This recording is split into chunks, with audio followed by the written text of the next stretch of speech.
Oke, baik. Pada kesempatan kali ini saya akan mencoba untuk membagikan beberapa strategi atau solusi saya dalam menanggulangi eh, dampak ekonomi dari adanya pandemi COVID-19 yang sudah ada di Indonesia sejak 6 Maret 2020 ya. Saya ambil dari kasus pertama yang diumumkan resmi oleh pemerintah, yaitu pada 6 Maret 2021. Oke, seperti yang kita tahu selama ini bahwa COVID-19 merupakan pandemi ya. Adapun penetapan dari pandemi ini awalnya ditetapkan oleh Badan Kesehatan Dunia atau WHO ya atau WHO yang tentu saja memiliki beberapa pertimbangan. Salah satunya adalah tingkat penyebaran dari COVID-19 ini sudah menyebar antar benua di berbagai negara. Dan tentu saja kasus hariannya semakin meningkat selama 6 bulan pertama di beberapa negara. Nah, jadi itu pandemi COVID-19 ini menjadi isu serius yang berdampak kepada banyak aspek di berbagai negara. Tentu kita mengetahui bahwa Indonesia di tahun-tahun sebelumnya pada masa pemerintahan Bapak Jokowi itu telah melakukan berbagai pembangunan infrastruktur, perbaikan kualitas SDM, dan juga mitigasi kemiskinan dan ketimpangan pembangunan. Yang tentu saja nanti dampaknya atau manfaatnya akan dinikmati oleh anak cucu kita nanti ya. Karena infrastruktur sifatnya adalah jangka panjang dan pembangunan SDM itu sifatnya berkesinambungan. Namun dengan adanya COVID-19 ini, berbagai rencana pemerintah untuk menjalankan program untuk meningkatkan kualitas SDM itu tidak berjalan dengan baik. Dikarenakan pandemi COVID ini adalah suatu penyakit yang membatasi mobilitas manusia. Nah, jadi bagaimana cara mengatasi pandemi yang sudah berlangsung selama 10 bulan ini? Di sini saya ingin hanya membagikan opini saya dan solusi saya dari sudut pandang ekonomi, khususnya ekonomi kewilayahan atau ekonomi regional. Tentu kita mengetahui bahwa pemerintah memiliki senjata utama dalam menanggulangi dampak ekonomi dari COVID-19 ini, yaitu dengan menggunakan belanja pemerintah atau belanja nasional dan juga belanja daerah. Untuk apa? Diharapkan COVID-19 ini secara dampak ekonomi tidak membuat daya beli banyak orang itu menjadi lebih lemah atau lebih lesu lagi. Jadi pemerintah bisa memberikan insentif lebih banyak kepada uh, rumah tangga konsumen di berbagai lapisan pendapatan, bukan hanya rumah tangga konsumen yang berada pada lapisan pendapatan paling bawah, yang bekerja pada sektor informal, yang gajinya, yang upahnya itu harian dan tidak tentu, ya. Tentu saja ini harus menjadi perhatian. Namun, pemerintah bisa membagi alokasi insentif bantuan langsung tunai ataupun bantuan berupa sembako yang lebih proporsional. Adapun indikator mengapa saya sarankan semua lapisan pendapatan harus mendapatkan bantuan, karena kita harus tahu kalau COVID-19 ini itu menghantam berbagai sektor ekonomi, khususnya sektor industri dan sektor formal ya, berbagai sektor ekonomi di sektor formal. Yang tentu saja ini mengganggu aktivitas perusahaan atau rumah tangga produsen. Nah, kita lihat datanya, ternyata yang menyumbang PDB Indonesia paling besar itu adalah konsumsi rumah tangga konsumen di pendapatan rata-rata. Pendapatan rata-rata berarti pendapatan per kapita itu yang orang yang berpendapatan di atas 5 juta ke atas. Nah, itu yang menyumbang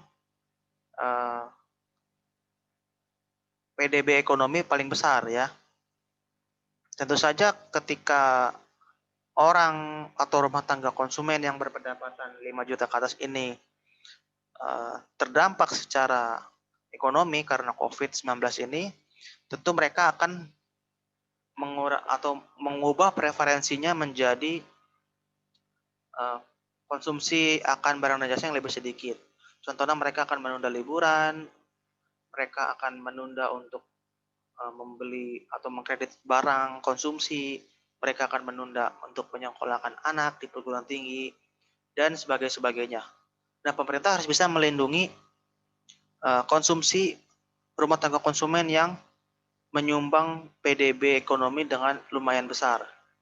Karena disitulah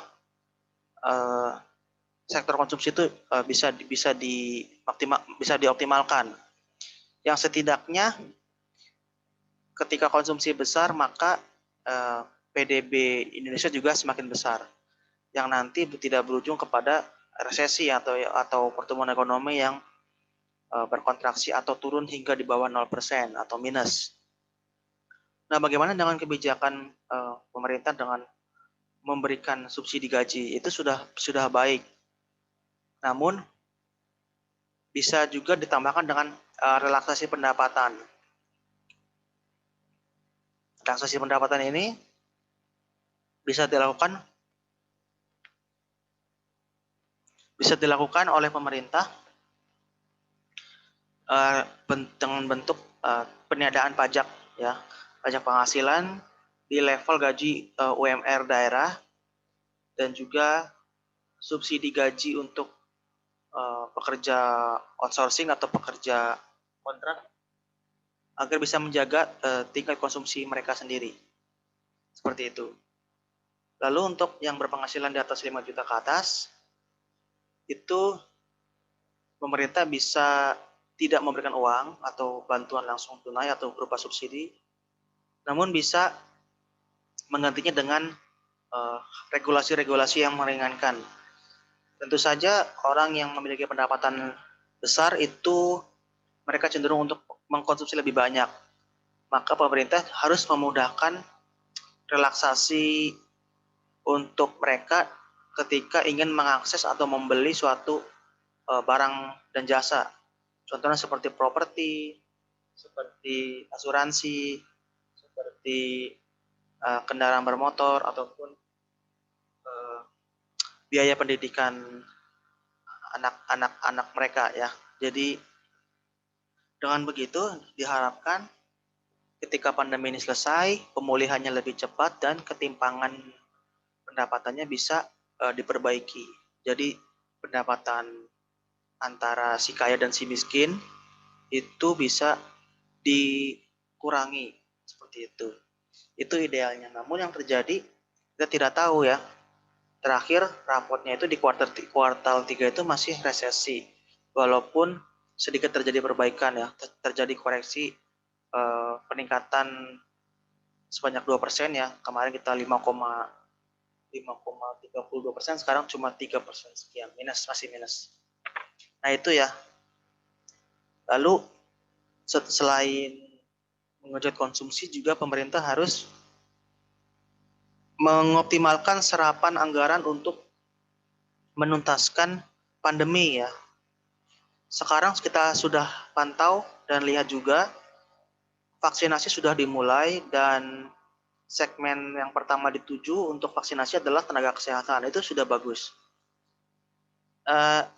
Kiranya hal ini bisa dilakukan sesegera mungkin, secepat mungkin, dan seoptimal mungkin.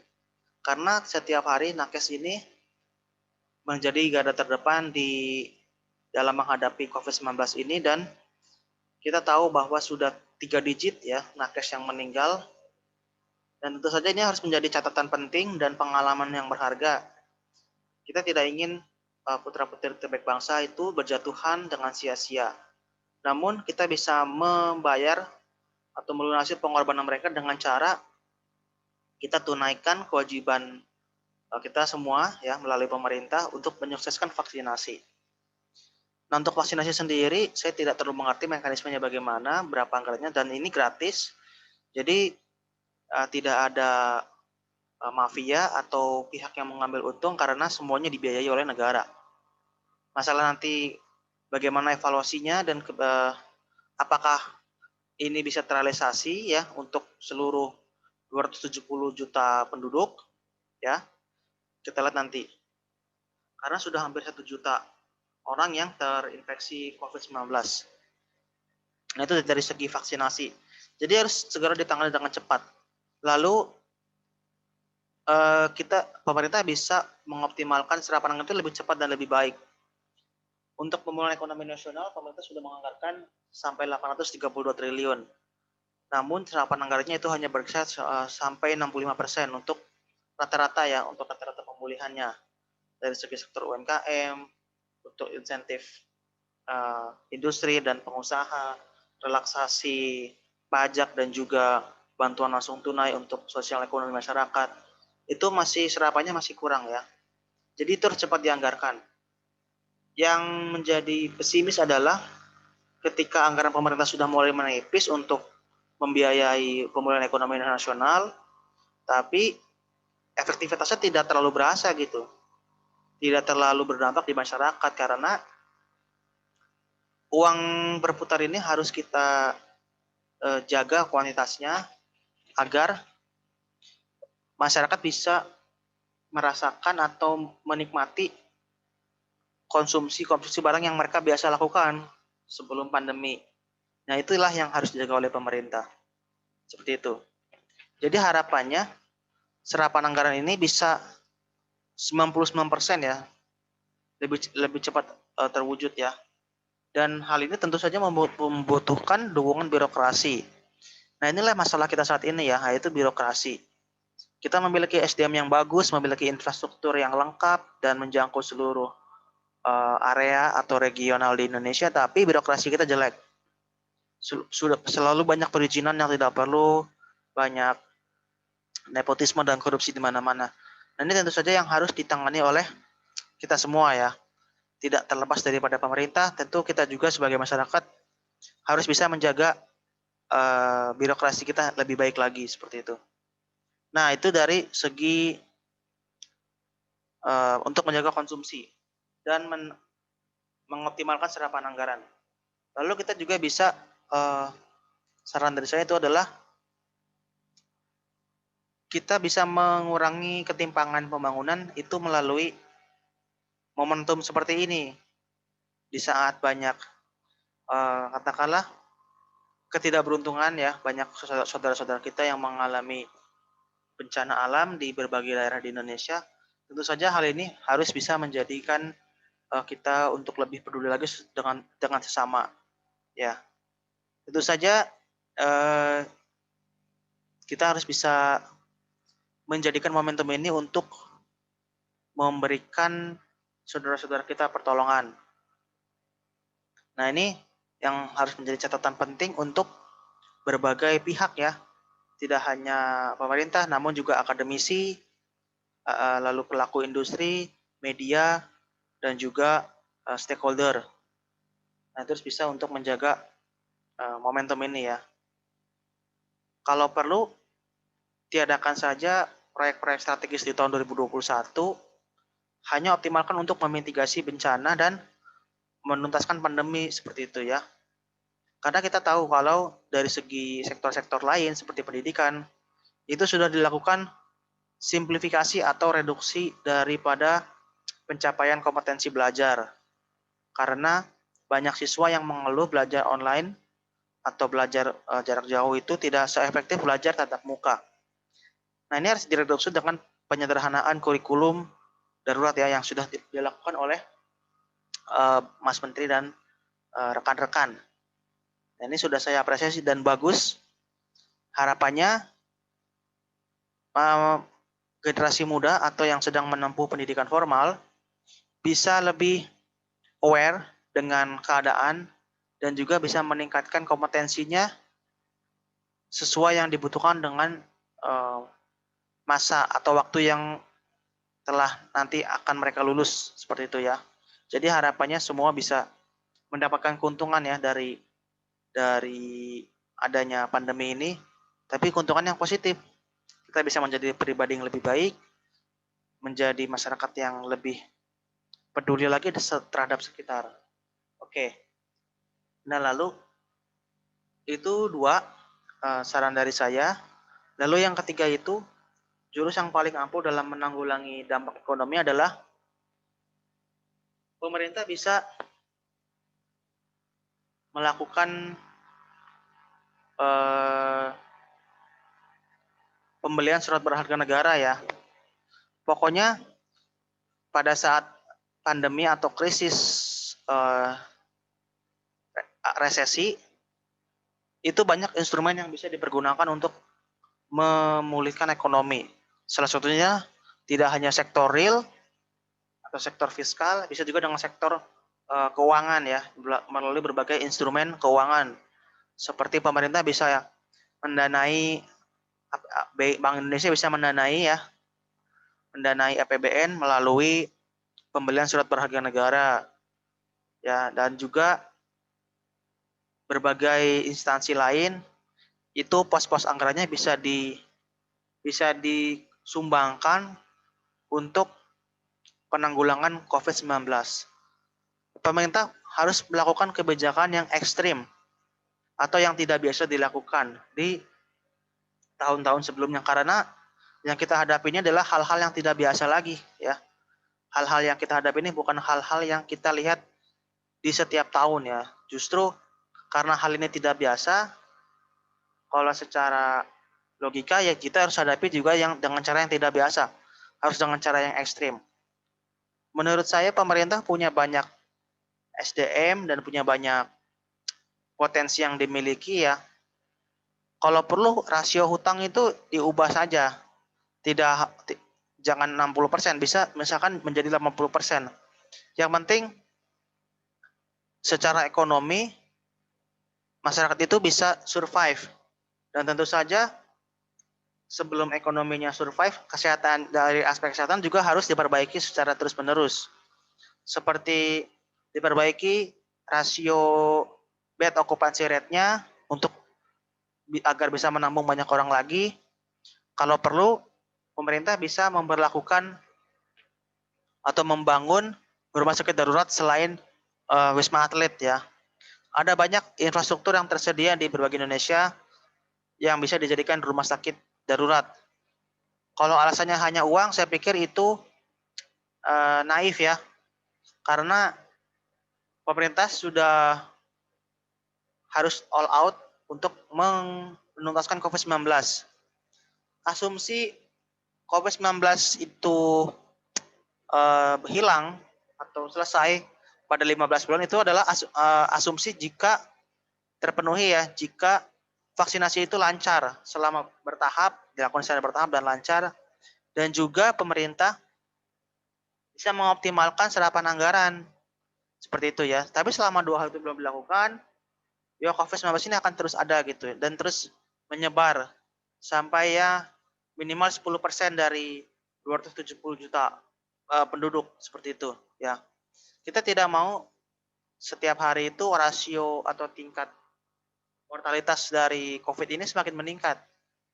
WHO menetapkan 3% rasio kematian atau mortalitas dari COVID, tapi ada daerah di Indonesia yang sudah melewati 3%. Tentu hal ini harus menjadi catatan penting untuk kita semua.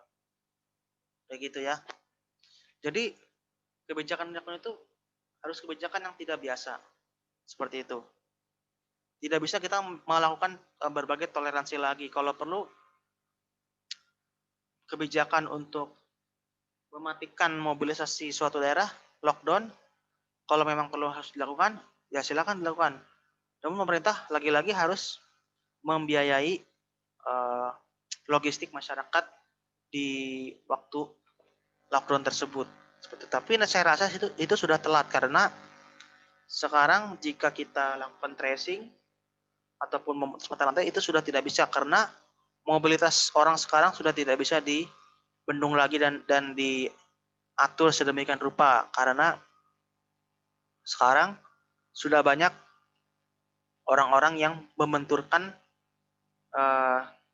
protokol kesehatan dengan kebutuhan-kebutuhan mereka yang harus terpenuhi ya, seperti itu. Nah, jadi itu secara dampak ekonomi ya. Kalau secara ekonomi regional yang saya pelajari, pemerintah bisa melakukan bisa memberdayakan BUMD ya, memberdayakan BUMD untuk menjadi atau melengkapi infrastruktur kesehatan yang ada di tiap daerah. Yang terjadi malah sekarang itu adalah setiap daerah itu meminta tambalan anggaran ke pemerintah pusat.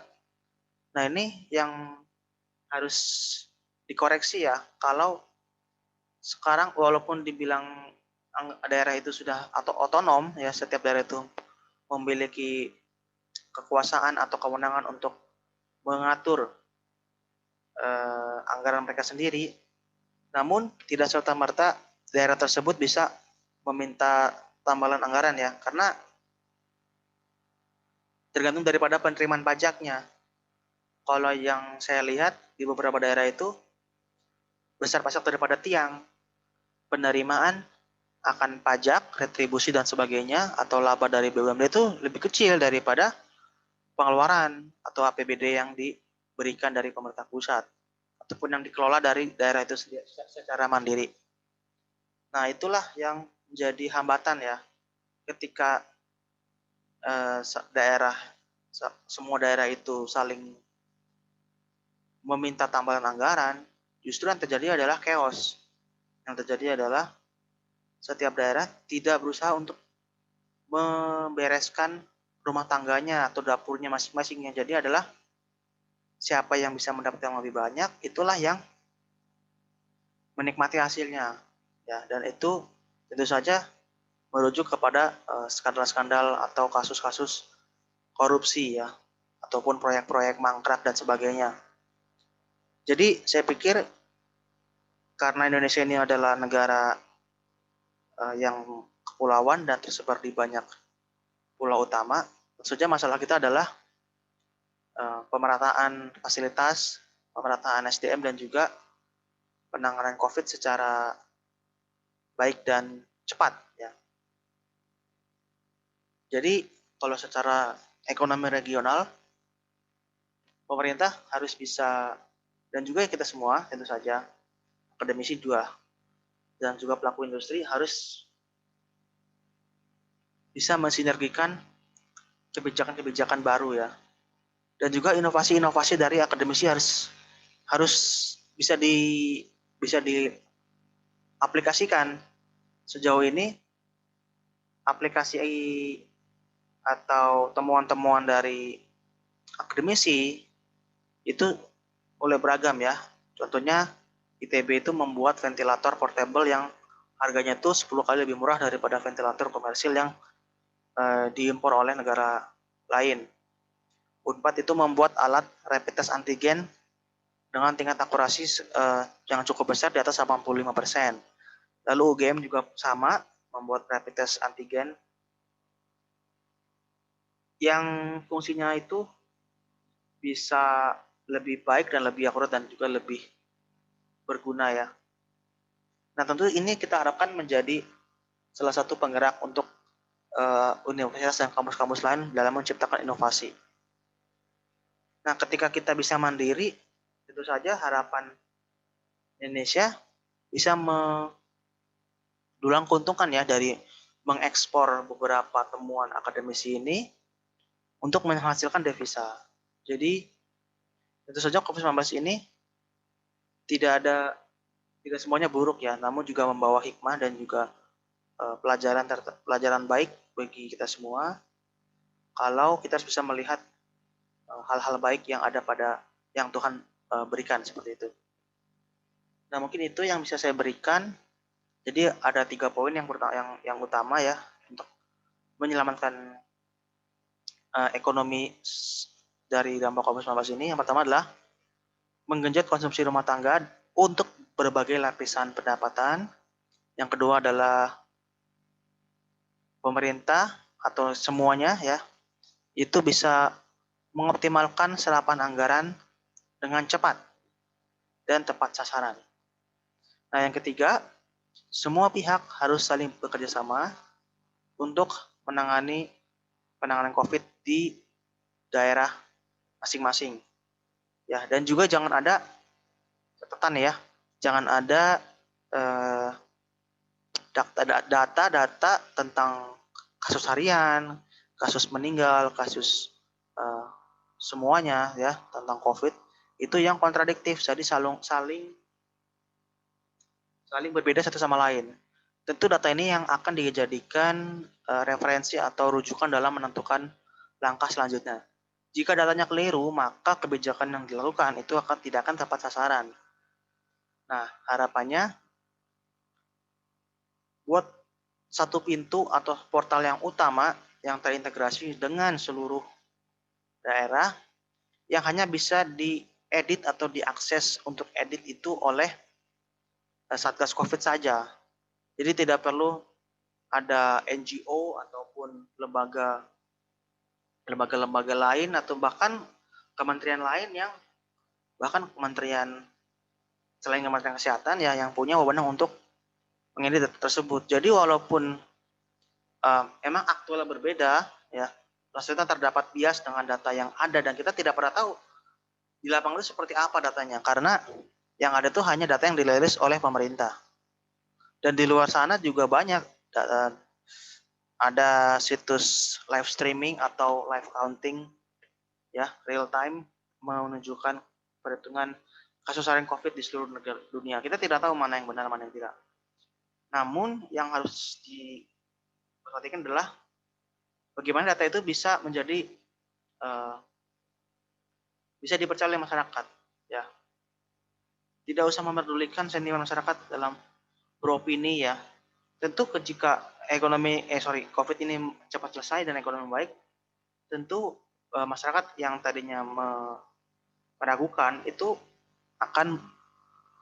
mereka akan sadar ya bahwa yang mereka lakukan itu tidak baik gitu. Jadi yang saya pikir adalah bagaimana satu portal data itu bisa dibuat ya, tidak bisa diedit untuk oleh siapapun dan juga itu harus dijadikan referensi untuk kebijakan gitu. Yang terjadi adalah ya seperti itu gitu ya. Sudah banyak lah. Dan ini tentu tidak akan menjadi kesalahan yang diulang lagi di tahun 2021 karena kita sudah cukup tahu selama 10 bulan COVID ini sudah banyak biaya peluang yang kita keluarkan ya, yang seharusnya kita bisa pertumbuhan ekonomi kita bisa di atas 5%, banyak lapangan kerja yang dibuka, banyak tumbuh sektor-sektor retail baru, properti baru, dan juga kualitas SDM semakin meningkat karena makin lengkapnya infrastruktur. Tapi yang terjadi adalah sebaliknya ya, semuanya sebaliknya. Jadi ini tidak perlu kita sesali, hanya kita bisa jadikan pelajaran, dan kedepannya kita bisa belajar dari pandemi ini ya, yang tentu saja nanti menjadi pengalaman yang sangat berharga. Seperti itu. Pengalaman itu sangat mahal, informasinya sangat mahal. Kita tidak tahu 10 tahun kita ke depan akan jadi apa jika kita tidak menghadapi pandemi seperti ini. Jadi saya pikir kalau dalam ekonomi itu ya memang kita mengkuantifikasi yang bisa dihitung. Namun yang lebih penting adalah kita berusaha tetap optimis dan bersyukur ya atas kesehatan yang masih diberikan oleh Tuhan. Dan juga kita masih bisa memberikan apa yang kita bisa berikan ya, kepada orang lain. Dan tentu saja tolong menolong. Jadi itu dari saya, kurang lebih mohon maaf. Assalamualaikum warahmatullahi wabarakatuh.